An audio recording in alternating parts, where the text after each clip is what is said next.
السلام علیکم ورحمۃ اللہ وبرکاتہ۔ ماشاء اللہ، حول ولا قوت الا باللہ العلی العظیم۔ اعوذ باللہ السمیع العلیم من الشیطان الرجیم۔ بسم اللہ الرحمن الرحیم۔ الحمد للہ رب العالمین والعاقبۃ للمتقین، والصلاۃ والسلام علی سید الانبیاء والمرسلین ابی القاسم محمد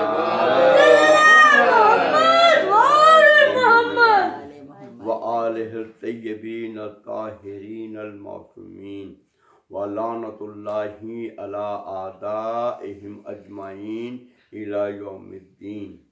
اما بعد، وقد قال اللہ تبارک و تعالی فی کتابہ، بسم اللہ الرحمن الرحیم، وَلِلَّهِ الْعِزَّةُ وَلِرَسُولِهِ وَلِلْمُؤْمِنِينَ وَلَكِنَّ الْمُنَافِقِينَ لَا يَعْلَمُونَ۔ صلوات دیجیے۔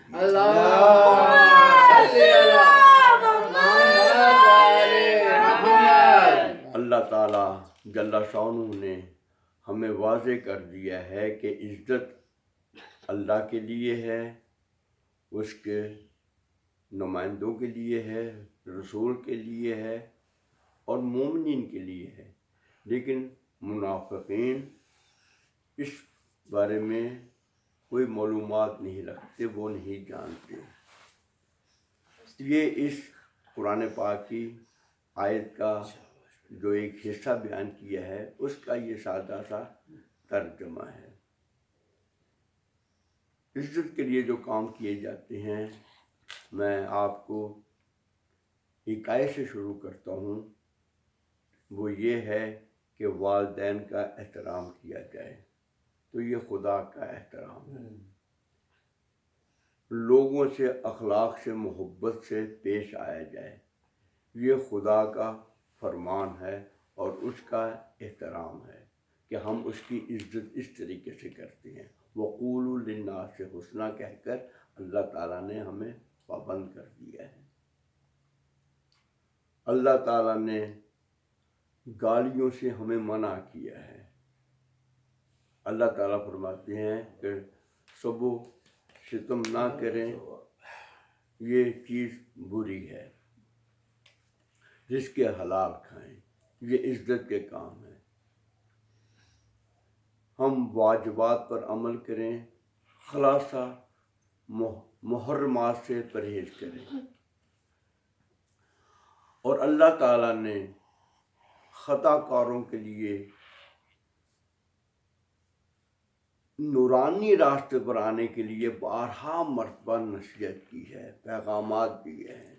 سب سے بڑی بات یہ ہے کہ اللہ نے اپنے خاص و خاص نمائندوں کو بھیجا ہے اخلاق کا مکمل مجسمہ بنا کر، اور ہمیں کہا ہے کہ دیکھو تم نے ان کی پیروی کرنی ہے، ان کے ساتھ چلنا ہے۔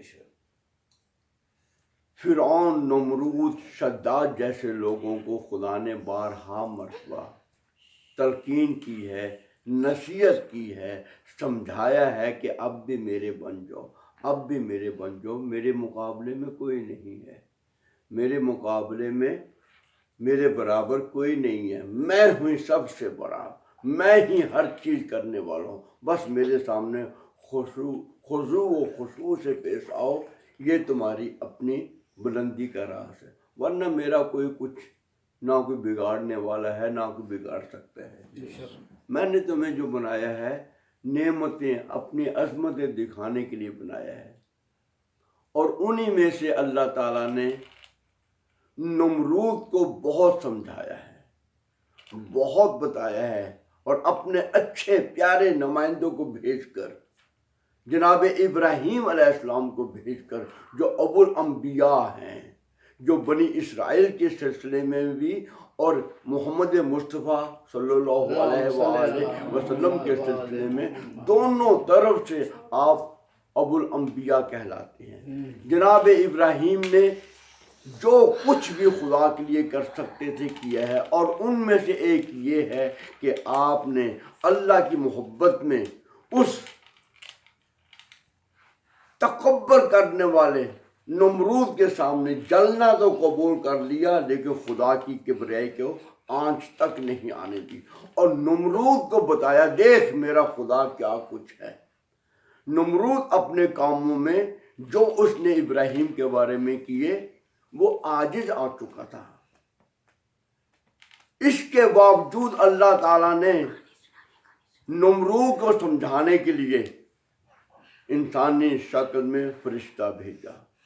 دیکھ نمرود، تو بادشاہ ہے، تو دنیا بھر کا بادشاہ ہے، تو پوری دنیا کا بادشاہ ہے، خدا نے تم کو کتنی عزت دی ہے، دیکھ اللہ تعالیٰ نے تجھ کو ابراہیم کے سامنے کتنا عاجز بنا دیا ہے، تو ابراہیم کے لیے کوئی ایسا کام نہیں کر سکا۔ خلاصہ یہ ہے کہ فرشتے نے جتنا سمجھانا تھا سمجھایا، اور یہاں تک کہا فرشتے نے جو کہ انسانی شکل میں آیا تھا کہ اگر خدا چاہے تو میں ایک لمحے میں اپنے لشکر عظیم کے ساتھ ختم کر سکتا ہے۔ تو نمرود نے وہی تکبرانہ انداز سے کہا کہ جو میری بادشاہی ہے کسی کی نہیں، دنیا میں سب سے بڑا میں ہوں، میرا لشکر بہت زیادہ ہے، میرا اگر خدا کا لشکر ہے تو میرے مقابلے میں آئے۔ بس یہ سننا تھا کہ اس کے اوپر اس نصیحت کا اثر نہیں ہوا، تو اس وقت یقیناً ابراہیم کی طرف سے یا اللہ تعالیٰ نے فرشتے سے یہ کہا کہ جاؤ اس کو مہلت دے دو۔ اس نے 3 دن کی مہلت مانگی کہ میں اپنا لشکر جمع کروں۔ میرے بہن بھائیوں، ان باتوں سے ہمیں علم ہوتا ہے کہ ایک قدرت ہے، ہم اس قدرت کی طرف ہمیشہ توجہ دے کے رکھیں۔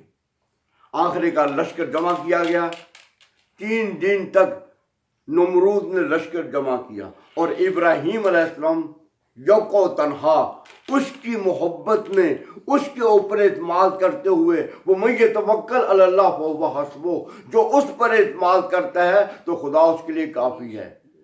نمرود نے بہت ہی مسخر انداز سے ابراہیم سے کہا میرا لشکر دیکھا کتنا بڑا ہے، تمہارا لشکر کہاں ہے، تمہارے خدا کا لشکر کہاں ہے؟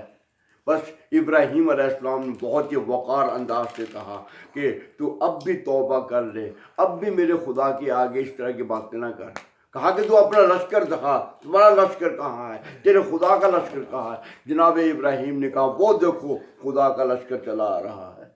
ضعیف ترین لشکر خدا نے اس متکبر بادشاہ کے لیے بھیجا۔ وہ کیا تھے؟ مچھر تھے، مچھروں کا ضعیف ترین ہے یہ حملہ۔